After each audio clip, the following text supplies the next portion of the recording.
Hello friends, जय श्री कृष्णा। कैसे हैं आप सब? आई होप सब ठीक होगा। So first of all we discuss about our last point in video. So हमने लास्ट वीडियो में क्रिएटिविटी के बारे में डिस्कस किया था, जिसमें हमारे 2 पॉइंट्स थे। एक था लाइट एंड सेकंड था डिज़ाइनिंग। ओके, लाइट में भी artificial light and natural light पे डिस्कशन था। If you want to listen that so please मेरा लास्ट वीडियो देखिए। नाउ आज हम एक नए पॉइंट के साथ आए हैं, depend on creativity. Okay, but some basis are different.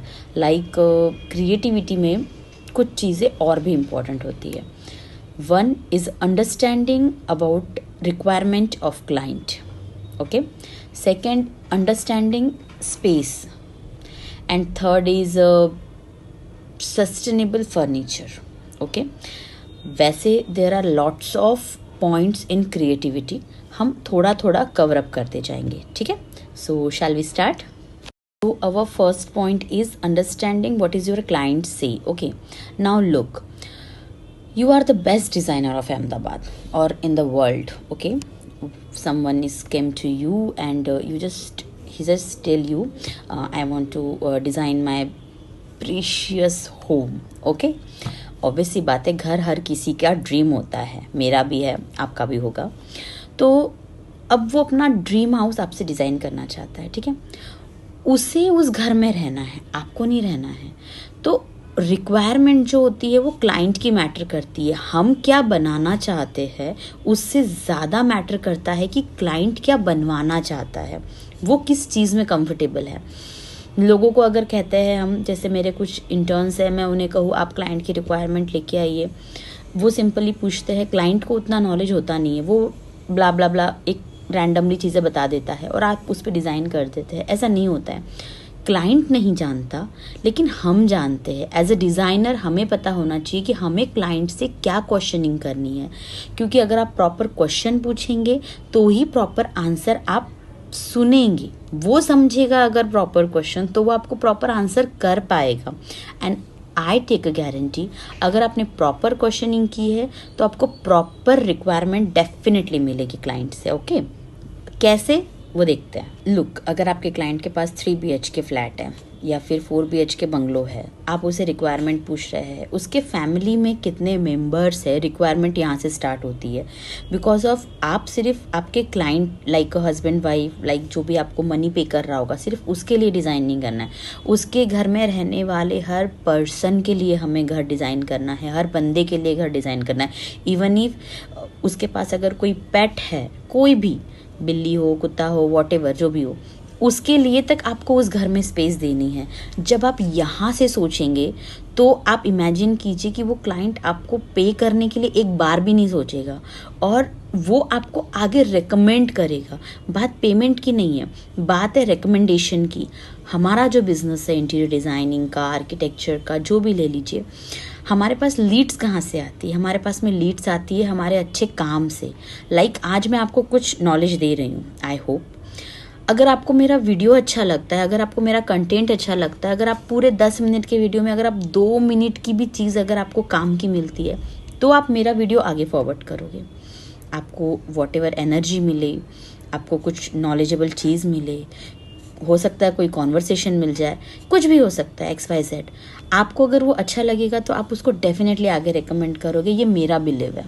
Okay, same as it is, आप जब क्लाइंट का घर डिज़ाइन करते हैं, आप इमेजिन कीजिए अगर आपने उसके पेट का भी ध्यान रखा हुआ है तो वो आपको किस लेवल पे आगे रेकमेंड करेगा। You just imagine that. अब जब आपने उसके घर के हर पर्सन का नॉलेज ले लिया है, हर पर्सन क्या चाहता है वो आपने सब समझ लिया है, देन आप उसका घर आराम से डिज़ाइन कर सकते हैं। अब आपको उसके घर में क्रिएटिविटी बनानी है। लाइक अब आपके पास में सारी रिक्वायरमेंट्स है। अब आपके दिमाग में जो थॉट प्रोसेस चल रही है अकॉर्डिंग टू क्रिएटिविटी, आप उसको डिज़ाइनिंग में लाए और उसके बाद में आप उस घर को डिज़ाइन करें। That is called requirement of client with design. Okay, now we take our second point and that is sustainable furniture. Now what is a sustainable furniture? ठीक है, सो आजकल मार्केट में एक मटेरियल चल रहा है जिसे कहते हैं भूसा प्लाई। ओके, भूसा प्लाई, जो भूसा होता है उसको कॉम्प्रेस्ड करके उसकी प्लाई बनाई जाती है और वो उससे फर्नीचर डिज़ाइन होता है, ठीक है। आप देखेंगे मार्केट में आपको 9,000 का भी बेड मिल जाएगा। आप मुझे ये बताइए कि प्योर प्लाई का बेड बनता कैसे है 9,000 में, इतना चीप रेट में? पॉसिबल ही नहीं है, पॉसिबल ही नहीं है। प्लाई का रेट ही 4,000, 5,000, 10,000 है। 9,000 में बेड कैसे मिल सकता है, वो पूरा विथ बेड बैग, डिज़ाइनर, वो भी, ठीक है। सो इन दैट केस वो भूसा प्लाई जो कॉम्प्रेस्ड करके बनती है उसका यूज़ करते हैं, ओके।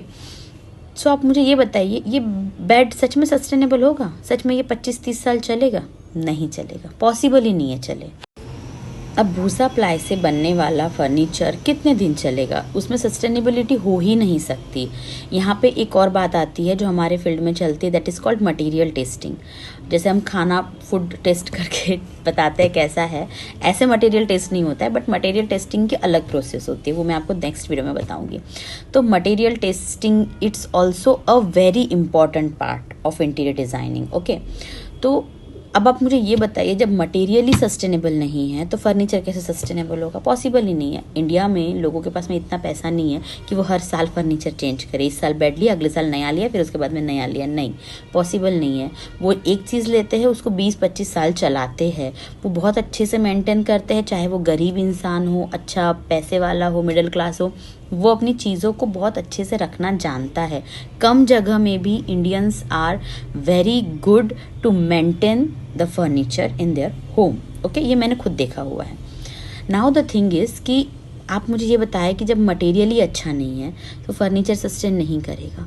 इसके लिए सस्टेनेबल फर्नीचर मैटर करता है कि आप क्या फर्नीचर ले रहे हैं, उस फर्नीचर का मटेरियल कैसा है, सबसे पहली बात ये।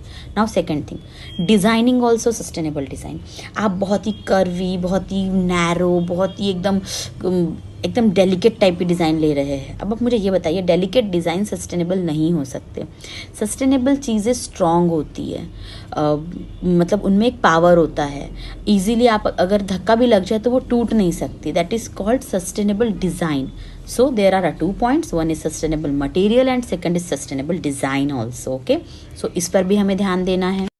सस्टेनेबल डिज़ाइन ये एक ऐसी चीज़ है जो मल्टी फंक्शनल फर्नीचर बना सकती है for a small space, okay. आप छोटी सी जगह के लिए अगर कुछ डिज़ाइन कर रहे हैं तो आप वहाँ पे भूसा प्लाई जैसा मटेरियल नहीं यूज़ कर सकते, क्योंकि वो बार बार फोल्ड अनफोल्ड करना पड़ेगा। फोल्ड और अनफोल्ड करने के लिए मटेरियल का स्ट्रॉन्ग रहना बहुत ज़रूरी है, और अगर मटेरियल स्ट्रॉन्ग नहीं होगा तो फोल्ड और अनफोल्ड में 4 बार में ही वो चीज़ टूट जाएगी। हम जब छोटी स्पेस को डिज़ाइन करते हैं तो हम कोशिश करते हैं कि वहाँ पे हम फ्लेक्सिबल चीज़ें दें या मोल्डेड चीज़ें दें, फोल्डेड चीज़ें दें। तो उसके लिए मटेरियल का स्ट्रेंथ रहना, मटेरियल में स्ट्रेंथ रहना, मटेरियल का स्ट्रॉन्ग रहना और सस्टेनेबल होना बहुत ज़रूरी, इको फ्रेंडली होना भी बहुत ज़रूरी है। तो ये सारे पॉइंट्स जो है सस्टेनेबल मटेरियल में आते हैं, okay. Now next is like play with light, जो मैं आपको लास्ट वीडियो में बता चुकी हूँ। Play with texture, okay. And other one is focus on like focal points. Now what is focal points and what is a texture?